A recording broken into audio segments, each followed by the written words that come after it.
রামের পুজো খিচুড়ি খাওয়ানো, উন্মাদ, উৎসাহ, উদ্দীপনা এবং একটাই লক্ষ্য,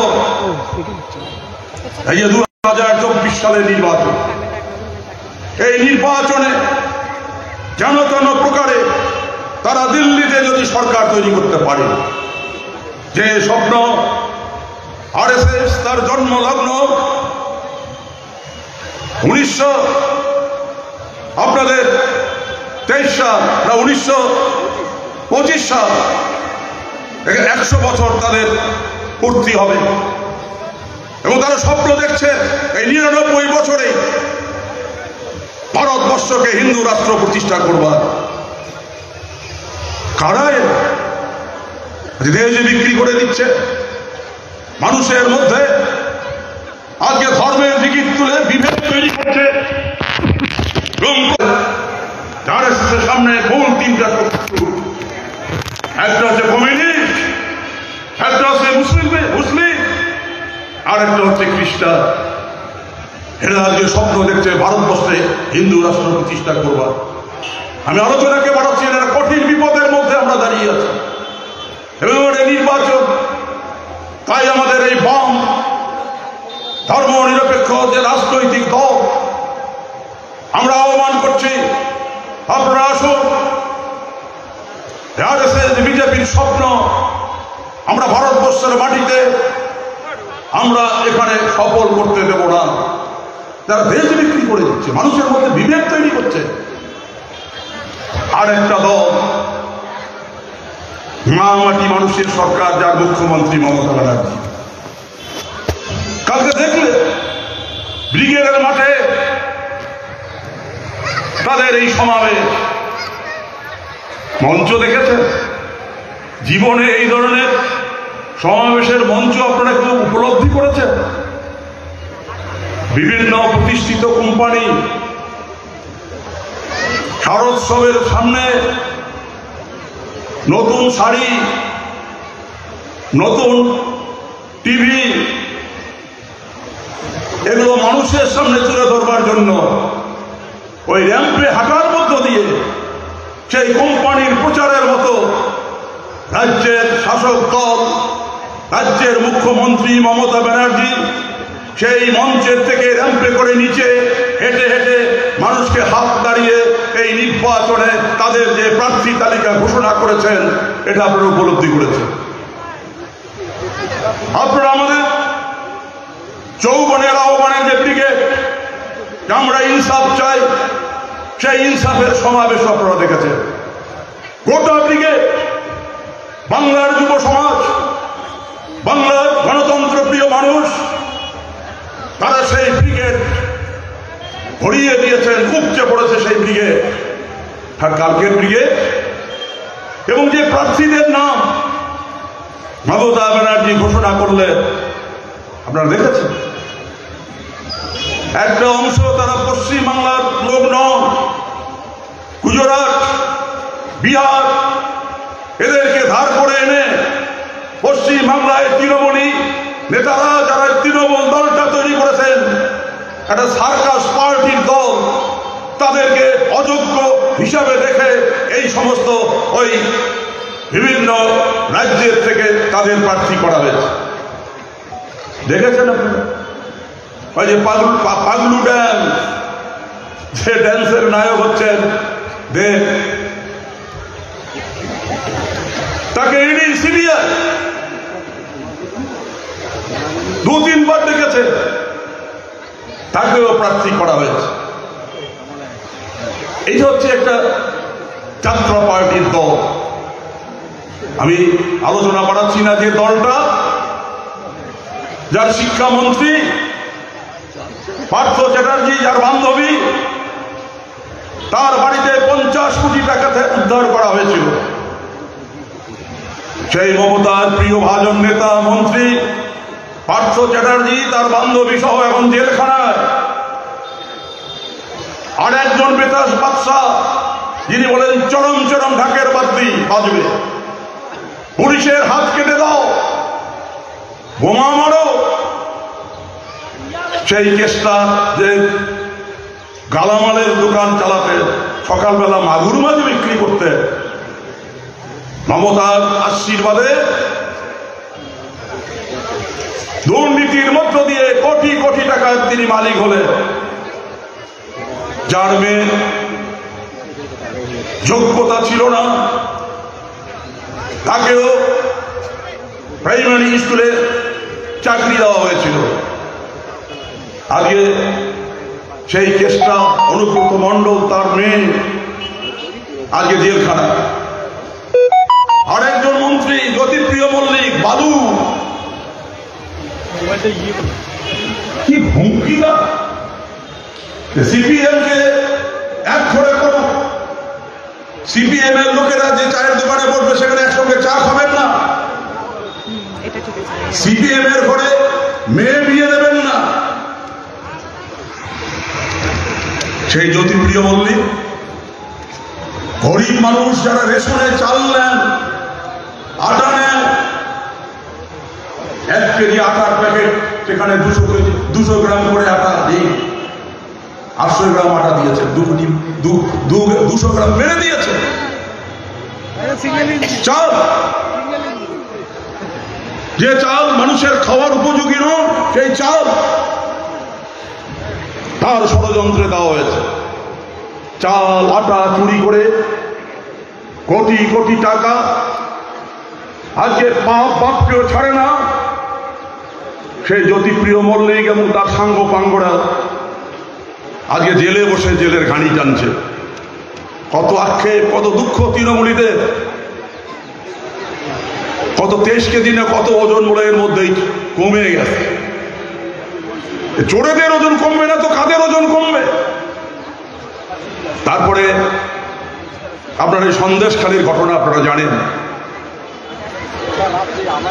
কোন তো সেখানে তৃণমূলের এই যে শেখ শাহজাহান থেকে শুরু করে তাদের সাঙ্গপাঙ্গরা সেখানে গরিব মানুষের জমি জোর করে কেড়ে নিয়েছে। লোলা জল ঢুকিয়ে সেই জমিতে মাছের চাষ করা হয়েছে। সেখানে গরিব পরিবারের সুন্দরী মহিলা, সদ্য যে পরিবারে বিয়ে হয়েছে, রাত 12টার পর ফোন করে তাদের পার্টি অফিসে ডেকে নেওয়া হতো পিঠা বানানোর নাম করে। এ কোন দল? এ কোন বাংলায় বাস করছি আমরা? সেই শেখ শাহজাহানকে গ্রেপ্তার করবার যে নাটক আপনারা দেখেছেন। হাইকোর্ট রায় দেওয়ার পরেও